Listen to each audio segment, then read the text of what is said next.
Anastarzia, thank you so much for taking the time to chat with me today. How are you feeling after watching last night's episode? You know what? I am absolutely amazing. My time on Drag Race was well spent. I feel like I left the impact that I went there to leave. So yeah, I walk away from it a winner. I've said this time and time again, no matter where the cookies crumble for any of us, just being a part of season one, we are already winners. Absolutely. You're legendary. You're making herstory. There's all of these new firsts that are coming up and happening. So it's just so great to see. And the cast as a whole is just so strong. And you all just bring something very different and wonderful that just makes it so entertaining to watch. So you did a viewing party last night with Boa, if I saw correctly on social media. That is correct. The BOA, baby. And you were watching with some fans. How was that? It was good. It was fun. It was fun being out of this house that I've been confined to for months. It was so good to be amongst the fans and to feel the love, the respect, and the appreciation that they have not only for us, but for the show as well.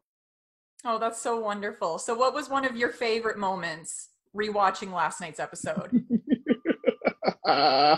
My favorite moment by far was watching us read that teleprompter. Oh, child, the foolishness is all I keep saying. It was complete foolishness. And I just loved watching us be so stupid.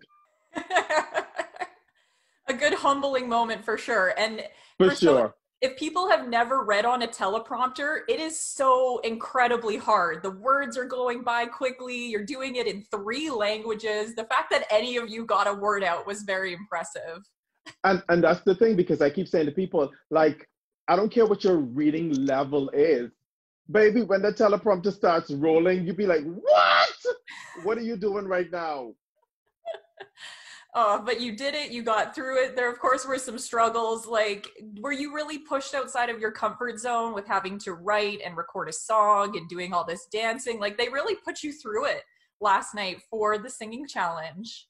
They surely did. When anything that is foreign to us will always be a challenge. But I love how we all just rose to it, because none of us are, well, some of us had iTunes tracks, but none of us are like these world-renowned artists singing and rapping and writing. Like, that's just not what we do. We stand on the stage and we lip sync to somebody else's music. And so having to write our own lyrics, then deliver those lyrics and learn choreography the same time. Yeah, it was a bit much. So no plans to release your own iTunes single anytime soon or anything? Oh, I'm not saying all of that. You'll be surprised what I'm now capable of. You only have to do something once to learn. Baby, I got this. Amazing. Can't wait to see it. I love that attitude. That's such a great approach to it. That's so fun. Thank you. And it was also funny last night. You learned a new Canadianism, moose knuckle. Listen, they had worked me with this word. I'm sitting there and I'm like, what? And then when they told me what it was, I was like, what? Why are we going to name ourselves that? Listen, Miss Priyanka, child, she's a piece of work. Graphic, a little bit graphic. And I thought we could play a little game about some other Canadianisms to maybe test your knowledge. What do you think about that? Girl, I'm here for it. Let's do it. Okay. Do you know what a hoser is? No. A hoser. Okay. So a hoser is like your peak Canadian person. They say A and they wear a toque all the time and they're going to Timmy's to get the double with the ticket. Okay. Child, I've never heard that in my life. Hoser. Now you have it. We'll add it into the lexicon. All right. We will. Hoser. Are you a hoser? Maybe a little bit, after if you're hanging out with the buds, having a good old time, maybe the full Canadian comes out. Gotcha. All right, here's another one for you. Going for a rip. Going for a rip. Like you get your buds together and you're going to go for a rip. What the hell is a rip? Well, it's like So basically you'd say you're getting your friends together for a good time. Maybe you're going to go for a drive, you'll get some drinks, you'll go, Gee. maybe go to a bush party, going for a rip. No, You're not going but to go for a rip. Go I'm with gonna go for a Lola. rip Lola will take tonight. you for a rip. She seems She, like she'd go for a rip. child, she took me for a rip last night, baby. Let me tell you. So can we say we went ripping, or is that a no? You wouldn't really use it in the past tense. You could say we went for a We rip. went for a rip. Okay, Yeah. got you. There Got you go. you. Okay, here's another one. This kind of goes along with that. Giving her. What is giving her? It's just like giving 110%. You know, like when you were lip syncing, you giving her on Oh. the dance floor. You know, you're with this look right now, this full Alice Wonderland fantasy. I have never heard any of these things before in my life. Okay, we'll do just one more. Let's go, baby. Hacking darts. Haagen-Dazs ice cream. Hacking a dart or hacking darts. Are we stealing the darts from the dart board? What? Okay. So darts are cigarettes. And so hacking a dart is you're going behind the bar with your friends and you're gonna go hack a dart. You know, you got to go for a smoke. You're gonna hack a dart. Can I ask, which part of Canada do they say these things? Because I need to visit these places. Well, Alberta. So I'm from Alberta. So like Okay. Edmonton, Calgary, you know, we get the reputation of kind of being the Texas of Canada. So yeah. Got you. Okay. Yeah. And then I think you also get it like in the East Coast as well. That seems to kind of trickle over that we borrowed a bit from the Newfies with that one. Gotcha. I'm definitely going to be visiting those areas because, child, I need to hear this lingo. Like, Absolutely. I feel like I've been robbed of the lingo. Just come out to Edmonton with all the hosers. We'll go for a rip. We'll totally give her parts after. Yes. Come on, sentence. Anastarzia, you are so fun. I wish we had you on the show longer, but I want to know what's next for you. What is coming up in the future for you?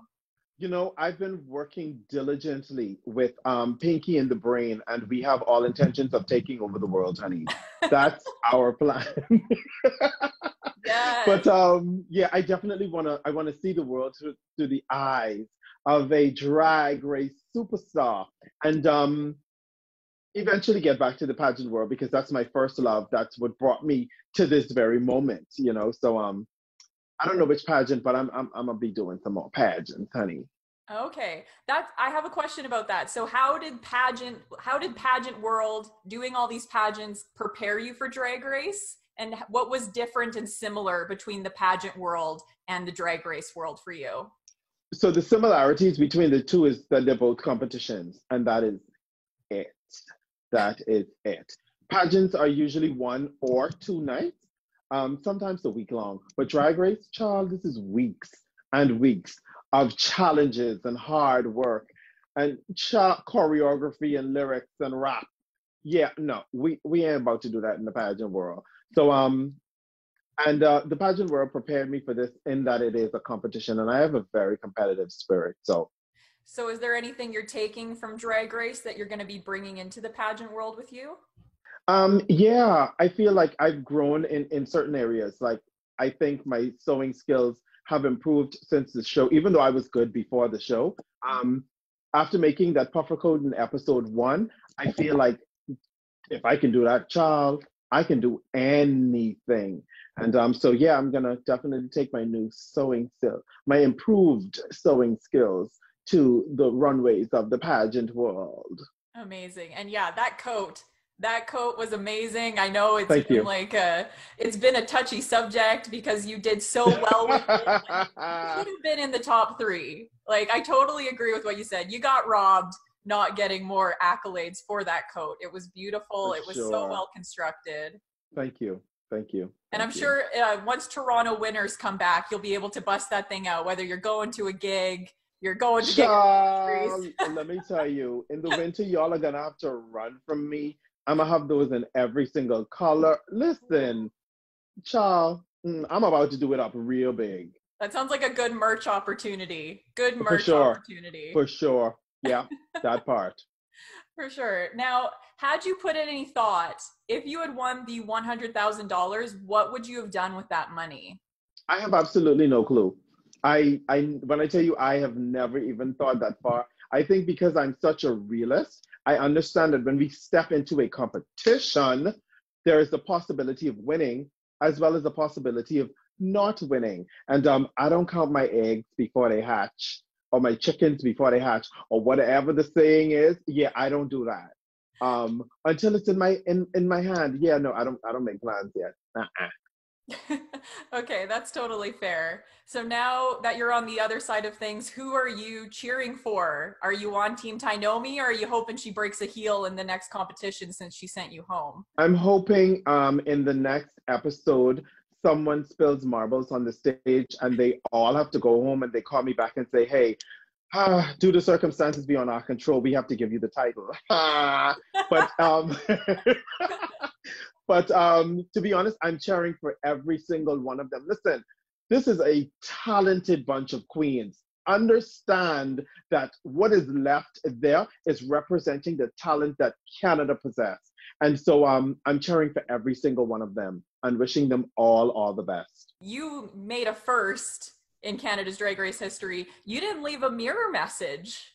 I made two firsts. I was the first Bahamian, and now, oh, I was also the first queen to ever walk on the runway. I was just told that. I was like, was I really? They were Oh, like, yeah, episode 1, you were the first. Yes, come on, first.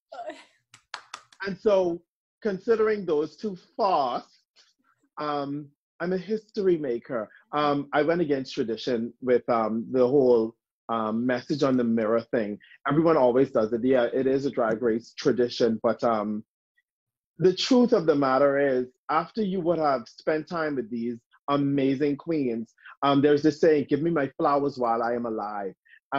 We had our daily conversations. We all know how we feel about each other.